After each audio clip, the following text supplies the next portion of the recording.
गुलाम नबी आजाद की पार्टी का क्या अंत होने वाला है, ये सवाल है जो इस वक्त पूरे जम्मू कश्मीर की सियासत में घूम रहा है। दो पूर्व मंत्री कांग्रेस में क्योंकि लौट आए हैं। पूर्व विधान परिषद यानी कि एमएलसी सदस्य सुभाष गुप्ता और डीपीएपी के एक अन्य प्रमुख नेता बृजमोहन शर्मा ने भी पूर्व प्रधानमंत्री इंदिरा गांधी की 108वीं जयंती के मौके पर आयोजित जिस कार्यक्रम में कांग्रेस में फिर से शामिल हो गए हैं। दरअसल गुलाम नबी आजाद की डेमोक्रेटिक प्रोग्रेसिव आजाद पार्टी यानी कि डीपीएपी को करारा झटका लगा हुआ है। जम्मू और कश्मीर के दो पूर्व मंत्री जुगल किशोर शर्मा और अब्दुल मजीद वानी गुरुवार को अपने सैकड़ों समर्थकों के साथ कांग्रेस में लौट आए। पूर्व एमएलसी सुभाष गुप्ता और डीपीएपी के एक अन्य प्रमुख नेता बृजमोहन शर्मा ने भी कांग्रेस में वापसी की, जो कि इंदिरा गांधी की 108वीं जयंती के अवसर पर आयोजित कार्यक्रम में शामिल हुए हैं। कार्यक्रम में बोलते हुए जुगल किशोर शर्मा ने कहा कि कांग्रेस ही एकमात्र पार्टी है जो धर्मनिरपेक्षता में विश्वास रखती है और अपने नेताओं को स्वतंत्र रूप से अपनी बात रखने की आजादी देती है। उन्होंने कहा कि दूसरी पार्टी धर्म के नाम पर वोट मांग रही है। धर्म व्यक्तिगत विषय है और प्रत्येक व्यक्ति को अपना धर्म मानने की स्वतंत्रता होनी चाहिए। ये स्वतंत्रता कांग्रेस में है जबकि बाकी पार्टियों में नहीं है। खासकर उन्होंने निशाना बीजेपी के ऊपर साधा। जुगल किशोर शर्मा और अब्दुल मजीद वानी, जिनका कटरा और डोडा क्षेत्र में अच्छा जनाधार है, इन्होंने 2024 के विधानसभा चुनाव में माता वैष्णो देवी और डोडा निर्वाचन क्षेत्रों से चुनाव लड़ा था, लेकिन सफलता नहीं मिली। इन चारों नेताओं ने अपने समर्थकों के साथ 2022 में कांग्रेस छोड़कर डीपीएपी का दामन थामा था और उन्हें आजाद के करीबी सहयोगियों में गिना भी जाता था। उन्हें कांग्रेस में वापस कांग्रेस के राष्ट्रीय महासचिव और जम्मू कश्मीर प्रभारी सैयद नसीर हुसैन, प्रदेश कांग्रेस कमेटी के अध्यक्ष तारिक हमीद कर्रा और एआईसीसी महासचिव जीए मीर ने उनका स्वागत किया, दोबारा कांग्रेस पार्टी ज्वाइन कराई। शर्मा की अगर बात करें तो साल 2000 से 2005 तक मुफ्ती मोहम्मद सईद के नेतृत्व वाली पीडीपी कांग्रेस सरकार में मंत्री रहे हैं और 2005 से 2008 तक आजाद के नेतृत्व वाली कांग्रेस पीडीपी सरकार में भी मंत्री रहे। वानी को भी आजाद सरकार में मंत्री बनाया गया था। अधिकांश वरिष्ठ कांग्रेस नेता जिन्होंने डीपीएपी का रुख किया था, जिनमें पूर्व मुख्यमंत्री ताराचंद भी शामिल हैं, पहले ही कांग्रेस में लौट चुके हैं। पिछले साल अप्रैल में आजाद ने डीपीएपी की सभी इकाइयों, जिसमें राज्य इकाई, प्रांतीय इकाई, जोनल इकाई, जिला और ब्लॉक स्तर की समितियां शामिल हैं, और मुख्य प्रवक्ता और अन्य प्रवक्ताओं के पदों को भंग कर दिया था, क्योंकि 2024 के विधानसभा चुनाव में पार्टी की शुरुआत के बाद इसके लगभग सभी प्रमुख चेहरे कांग्रेस में लौट गए थे।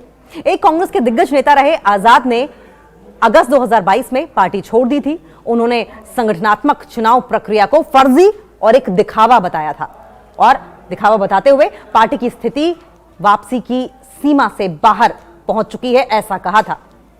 तो गुलाम नबी आजाद की पार्टी का क्या अंत होने वाला है, यह सवाल है। जम्मू कश्मीर की राजनीति में बड़ा मोड़ देखने को मिला है। गुलाम नबी आजाद की डेमोक्रेटिक प्रोग्रेसिव आजाद पार्टी यानी कि डीपीएपी, जिसकी शुरुआत 2022 में काफी शोर शराबे और उम्मीदों के साथ हुई थी, आज धीरे धीरे अपने ही पुराने सहयोगियों और नेताओं को खोती नजर आ रही है। हाल ही में दो पूर्व मंत्रियों और दो अन्य महत्वपूर्ण नेताओं की कांग्रेस में वापसी ने डीपीएपी के भविष्य पर गंभीर सवाल खड़े कर दिए हैं। सवाल यह है कि कौन कौन कांग्रेस में लौटे हैं। इस बार 4 प्रमुख नेता जो कभी कांग्रेस के महत्वपूर्ण चेहरे थे और बाद में आजाद के विश्वास पात्र सहयोगी बन गए थे, वे फिर से कांग्रेस में शामिल हो गए। पहला, जुगल किशोर शर्मा, पूर्व मंत्री, कटरा क्षेत्र में मजबूत जनाधार, 2000 से 2005 तक मुफ्ती मोहम्मद सईद की पीडीपी कांग्रेस सरकार में मंत्री, 2005 से 2008 गुलाम नबी आजाद की सरकार में भी मंत्री रहे हैं। फिर 2024 में माता वैष्णो देवी विधानसभा सीट से चुनाव लड़ा, लेकिन हार गए थे। कांग्रेस में वापसी के दौरान उन्होंने कहा कि कांग्रेस ही एकमात्र पार्टी है जहां धर्मनिरपेक्षता और अभिव्यक्ति की आजादी है। दूसरे नेता कौन है? दूसरे नेता है अब्दुल मजीद वानी, पूर्व मंत्री, डोडा क्षेत्र में प्रभावशाली नेता है, आजाद की सरकार में मंत्री रह चुके हैं। 2024 में डोडा सीट से चुनाव लड़ा था, लेकिन वो भी पराजित हुए थे। सुभाष गुप्ता तीसरे मंत्री हैं, ये पूर्व एमएलसी हैं, लंबे समय से कांग्रेस से जुड़े रहे थे। 2022 में आजाद के साथ डीपीएपी में वो चले गए थे। चौथे मंत्री हैं बृजमोहन शर्मा, चौथे नेता जो हैं ये डीपीएपी के प्रमुख नेता थे, डीपीएपी की संगठनात्मक गतिविधियों का महत्वपूर्ण हिस्सा रहे थे और इन सभी नेताओं ने पूर्व प्रधानमंत्री इंदिरा गांधी की 108वीं जयंती पर आयोजित कार्यक्रम में कांग्रेस में दोबारा प्रवेश लिया। कांग्रेस नेतृत्व ने स्वागत किया। जम्मू कश्मीर में कांग्रेस के शीर्ष नेताओं ने इनकी वापसी को बहुत इंपॉर्टेंट बताया। सैयद नसीर हुसैन, एआईसीसी महासचिव और जम्मू कश्मीर प्रभारी तारिक हमीद कर्रा, जो कि कांग्रेस के प्रदेश अध्यक्ष हैं, जीए मीर एआईसीसी महासचिव हैं, इन सभी नेताओं ने कहा कि इन नेताओं की घर वापसी से कांग्रेस को प्रदेश में मजबूत आधार मिलेगा।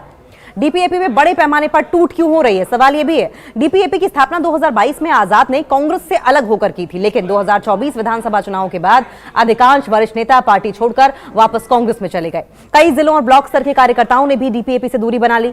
अप्रैल 2024 में लगातार हो रही टूट फूट की स्थिति को देखते हुए आजाद ने सभी राज्य, प्रांतीय, जोनल, जिला और ब्लॉक समितियों को भंग कर दिया। मुख्य प्रवक्ता और अन्य प्रवक्ताओं के पदों को खत्म कर दिया गया। पार्टी की संगठनात्मक संरचना लगभग जीरो हो गई और एक्सपर्ट्स ये मानते हैं कि डीपीएपी को कांग्रेस तोड़ने वाली पार्टी के रूप में देखा गया, लेकिन खुद ही संगठित होकर खड़ी नहीं हो पाई डीपीएपी।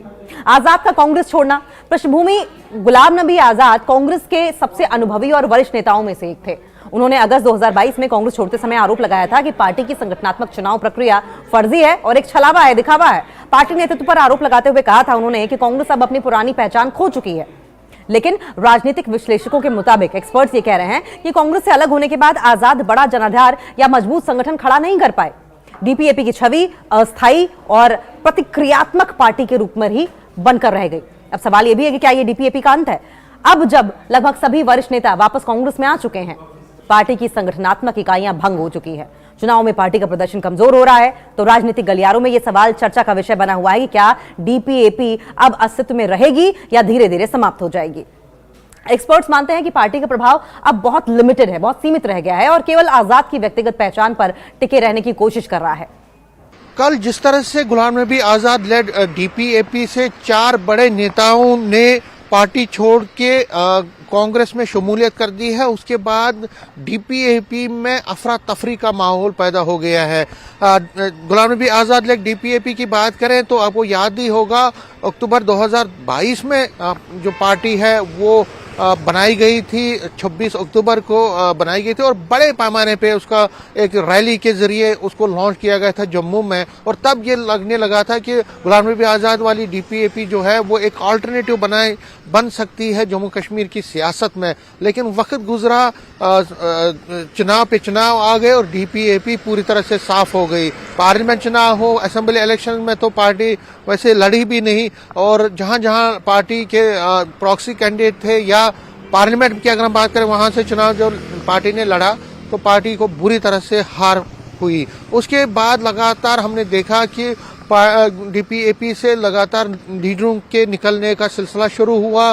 कई जो नेता हैं जिनसे हमने बात की वो ये कह रहे हैं कि गुलाम नबी आज़ाद फिर एक्टिव हो जाएंगे। उनका दावा ये है कि गुलाम नबी आज़ाद फिर एक्टिव हो जाएंगे, पार्टी को एक नई सोच और नए वलवले के साथ वो चलाएंगे और एक नए जज्बे के साथ चलाएंगे और आगे चल के डीपीएपी फिर एक बार अपनी एक जो है पहचान यहाँ पे बनाएंगे। लेकिन लगता जो चीज़ें हो रही हैं, जिस तरह से चीज़ें हो रही हैं, उसे लगता नहीं है कि ऐसा कुछ होने वाला है। और डीपीएपी हम ये मान सकते हैं आज के डेट में, कल का पता नहीं, लेकिन आज की डेट में हम ये मान सकते हैं कि डीपीएपी अब एक ज़बरदस्त एक तरह से ख़त्म हो गई है। और डीपीएपी जो एक कभी अल्टरनेटिव माना जाता था पॉलिटिक्स में, जम्मू कश्मीर पॉलिटिक्स में, अब उसके दिन बहुत कम रह गए हैं और लगता यही है कि अब पार्टी नए तरीके से यहाँ पे वापस आएगी, ऐसी उम्मीदें बहुत कम है। कैमरामैन जान के साथ में समीर भट्ट, न्यूज़ 18 जम्मू।